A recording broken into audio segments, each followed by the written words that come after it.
So when he's talking about who can approach this, and he leaves this list of stuff, that's what they felt they had to do to approach God. You had to live this lifestyle.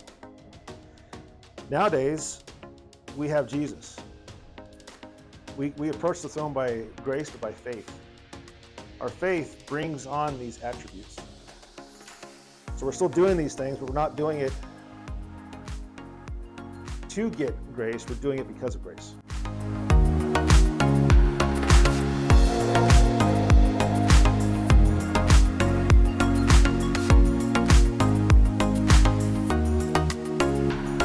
Morning, everybody.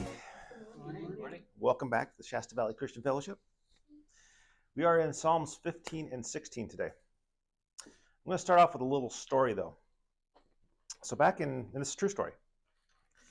Back in 1991, there was an incident involving the Queen of England in the United States that made international headlines.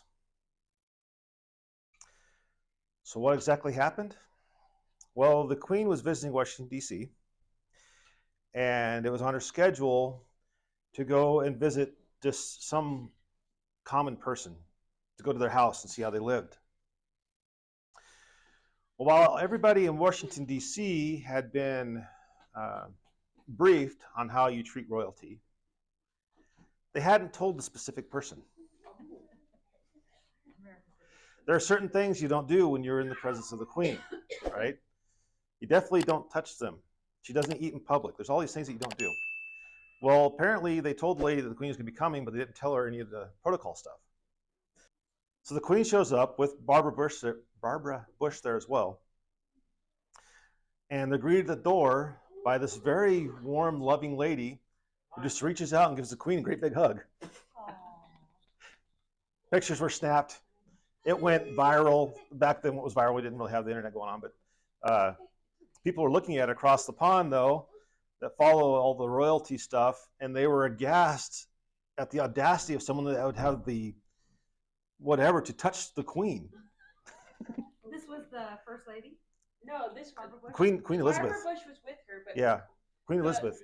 The woman of the house they were going to hugged her. It was not Barbara Bush. Yeah. Oh, it was not Barbara Bush. So this woman, she's a very warm, loving woman, and everybody was kind of shocked. The Secret Service, everybody was kind of shocked at first, but the Queen took it all in stride, so they just kind of let it go.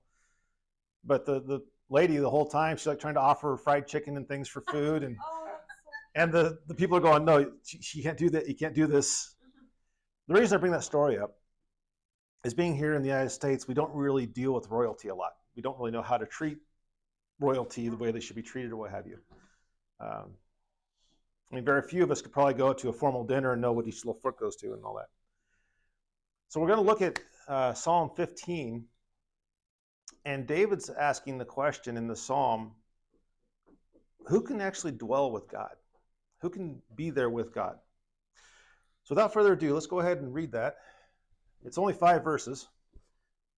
And probably going to take a while, but yeah, hopefully we'll get to Psalm 16. Psalm 15, verse 1.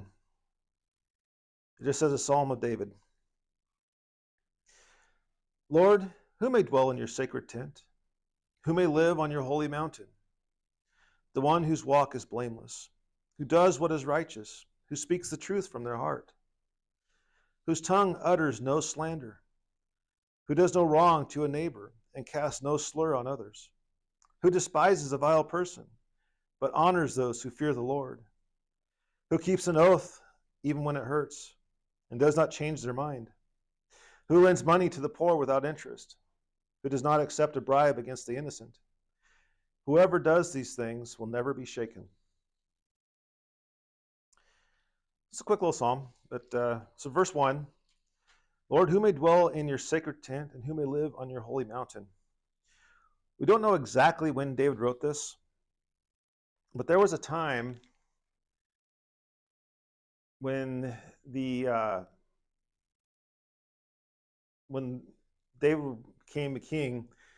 When he first became a king, the tabernacle and the Ark of the Covenant were not in Jerusalem. They were in another place, and David tried to move them up to Jerusalem. He tried to bring the Ark up first. And as they were bringing it, it started to shift or something, and a guy reached out his hand to steady it, and he got killed. And they kind of panicked at that point, and they stashed the ark in some guy's house that was nearby, basically. I'm paraphrasing this a lot. So David's kind of wondering at that point, who can even be around God? Then this guy's house gets completely blessed, and David's like, well, I want that. So they go ahead and bring it up, but they're very careful about how they bring the ark up after that. I can't remember. David is after Moses? David is well after Moses. Yeah. Oh, that's another thing. Thanks for bringing that up. I made a mistake when we were on this the Psalms before. We were talking about how much distance there was between David and Jesus. It was over 1,000 years. I said it was like 600. It was well over 1,000 years. Yeah, I when I was listening to that as I was making the YouTube video, I went, that doesn't sound right. And then I looked up and it's like, no, it's well over 1,000 years. And so how long did they have the ark came after Moses? The ark Or came with Moses. Moses gave them the directions to build the ark and the tabernacle as well. The tabernacle was a giant tent, if you will, a huge thing, probably bigger than this building. And that's what they kept the ark in. And that was until Jesus, right? The ark, we lose track of the ark after the fall of the first temple. And this is kind of going way off topic, but Sorry. it disappears. There's different legends about how it was stashed away in a cave, and we don't really know what happened to it. Oh, okay.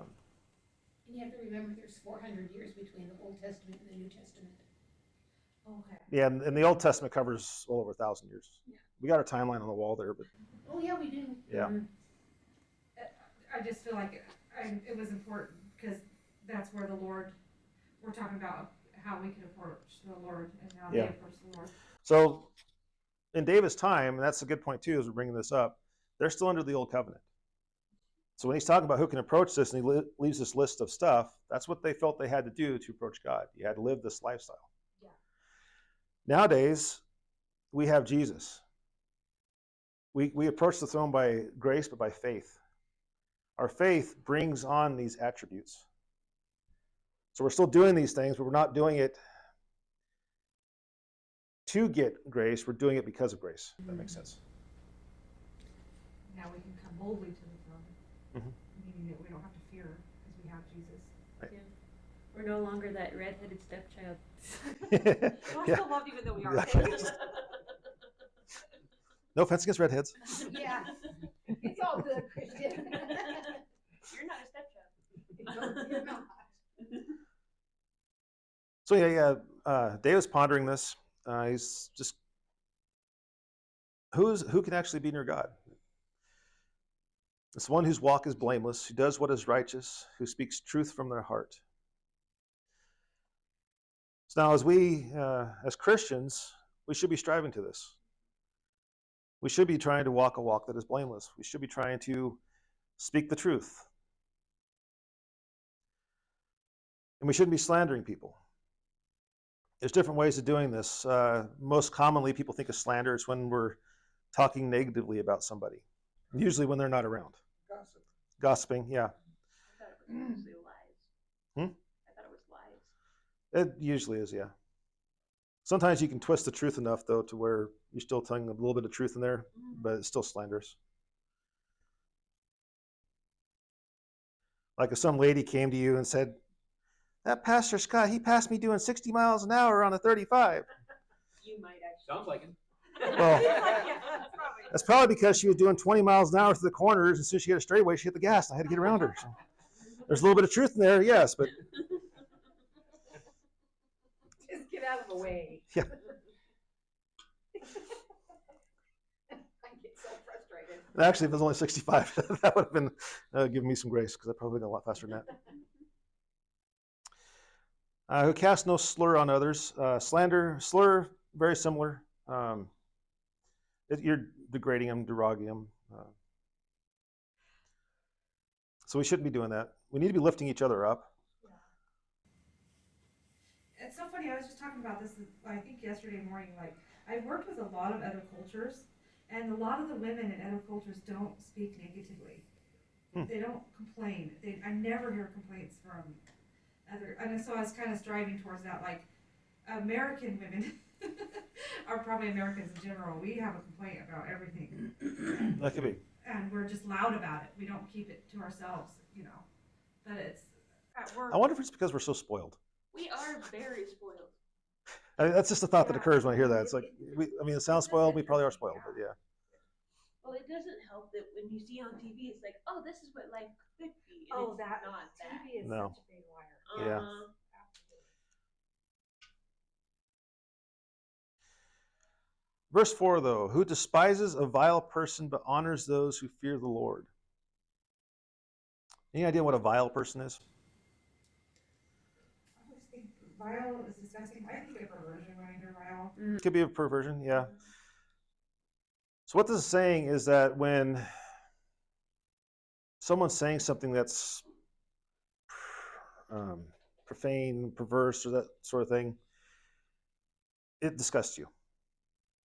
It used to be when I was early on in my Christianity, someone would make a cuss word or something. I say, oh, that's between them and God.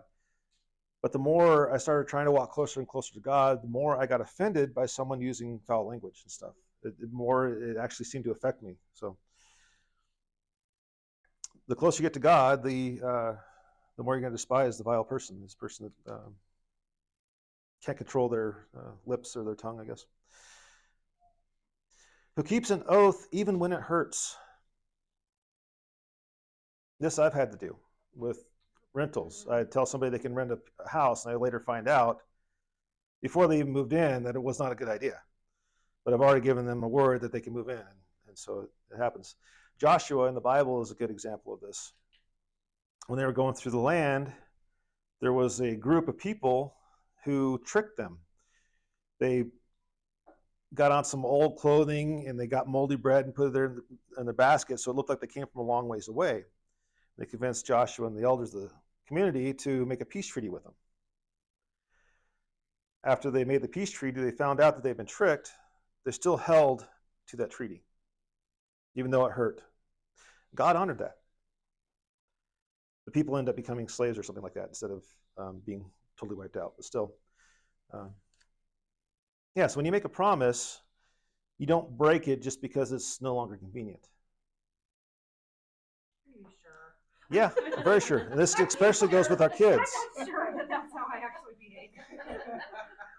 I see this happen a lot of times with parents and kids. The parents are very free about giving promises to their kids and not keeping them. And that hurts. It hurts the kid because the kid's learning in life that promises don't mean anything. And they really should. Huh? What about escrow? It's like you agree to buy the property, you realize there's something wrong with it, and you back out. That could be put into the language, though, to where you're like, Yeah. I'm going to buy it if this is okay. Okay. Well, I remember my dad saying, it used to be just a handshake. It was Yeah. a good, I think that's how. Handshake, man's good word, were all you needed. Yeah. I think it's just really, really important to pray about things for a while before you make a decision. That is very I true. think a lot of us jump in and Don't make everybody's rash all decisions. excited on the first day, and these huge commitments. I see it all the time, life-changing commitments. But then we're going, oh no, that's not right. You know, a day or two later. Yeah. Now, try to avoid your impulse decisions. The Bible also says, let your yes be yes and your no be no. Exactly. You don't need to swear by anything. You don't need to make promises. Just Careful with go by your word. So who lends money to the poor without interest? The NIV, I think, is the only one that puts it that way. The King James, verse 5. Yeah, who... He that putteth not out his money to usury, not taketh reward against the innocent. Nor taketh Right. reward. There's other translations that word it differently. I'm kind of on the fence about the NIV's translation of this, because the word poor is not in the translation at all. You're not supposed to lend money for usury. What's usury? Usury is an exorbitant amount of interest. Our credit cards right now, that's probably usury. It'd be like a big. Yeah. If you're paying like 24, 25%, that's usury. So the question I came up with is it okay to charge interest if you're lending out money or what have you? I personally would never. So usury, I just went back to one of their Mhm. Exodus 22:25. It's saying, if you lend money to any of my people that is poor by thee, basically you caused that person to become poor because you were lending money to them. That's an interesting way of putting it, yeah. There was a council back in the, I don't know, a long time ago. I want to say like 1700s, maybe earlier. They wanted to define what usury was. Because the Bible's not against charging interest. So what they broke it down to was lending money to two different purposes. One is for sustenance. This is where you're lending someone money so they can go buy their food. Bible is very clear that you do not charge interest on that. In fact, you should just give them the money. But if you do lend it to them, don't charge interest on it. Well, then it's a gift. Right. I mean, if you lend it to them, they're supposed to pay it back, but don't have any hard feelings about it either. Just expect that you're giving it up. If they give it back, great, whatever. The other way you lend money is for capital. This is so a person can build a business or something like that. In that case, it'd be okay to charge interest on it, but not an exorbitant amount. Yeah. It's interesting. Yeah, so when Jesus was telling the parable of the talents, he gets down to the last servant who was really lazy and just kind of hid the talent. He says that servant should have put the talent in the bank so it could have earned interest. So the Bible, God is not against earning interest. It's against laziness, but trying to profit from the money. I mean, there's a certain amount of interest you need just to make your money worth the same as it is now in the future, especially with our interest rate or inflation stuff going wild. So yes, it is okay to charge interest, but not a lot, and only in cases where the person is using it to build a business or something like that, not when they're using it for their personal needs. I have something in Romans 13. Yeah. In Romans 13, Paul's talking. He's on 2 verses. Romans 13, 7 and 8. Render therefore to all their dues, tribute to whom tribute is due, custom to whom custom, fear to whom fear, honor to whom honor. Owe no man anything, but to love one another. For he that loveth another hath fulfilled the law. Mm-hmm. Don't owe anybody anything. Right. I would say don't let them owe you anything either.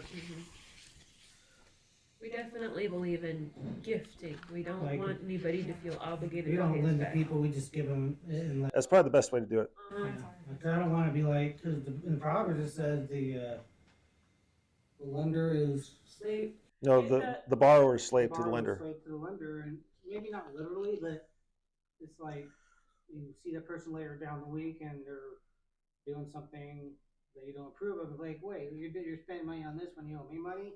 You know, the kind of mentality it creates between you two. Yeah, it can create a lot of friction. It reminds me of one of the guys I was talking to in trucking, and he was training a new guy, and the new guy said, you know, I don't have any money, you know, can I borrow some money so I can go do my laundry?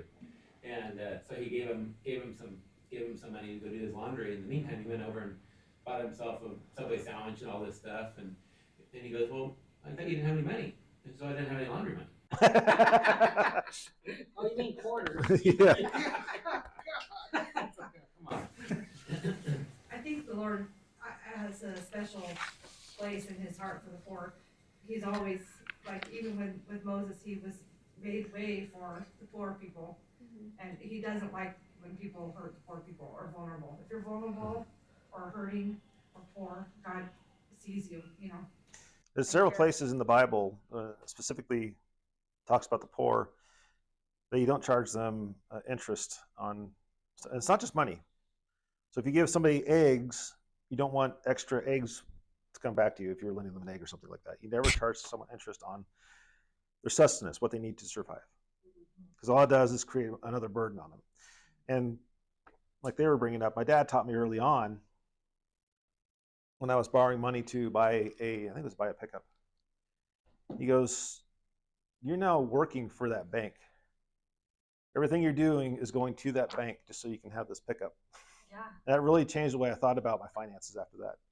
I really try not to borrow money anymore. But it does say right there that you can loan money and charge interest. So So it's interesting that her whole society is almost based on that. You want a house, you have to Our put money, yeah, our American society is very much a debt-based system, Yeah. and it's not good. We need to get away from that, Oh, okay. but that's a Can't whole nother attest to topic. that. So You guys heard It's of so Dave, painful. you guys heard of Dave Ramsey and how he talks about how to be debt free, and that's where you'll start raking in money. 'Cause you stop paying off to the bank or to the auto Or dealership, whatever subscriptions or you subscription or have. credit card, and it's like all these little things are picking at your income. Uh-huh. And once you get rid of them, it's like, what am I gonna do with the money now? yeah, right. Yeah, I got another No, problem. he says give it away. Uh-huh. Yeah, Giving there it you go. away is good, yes. Yeah. He does say that we have freedom to give money away. And if you give, you want to give cheerfully. Me too. I'm not gonna eat peanut butter and jelly every day Oh, yeah. for 6 years. Yeah, me too. Absolutely. Absolutely.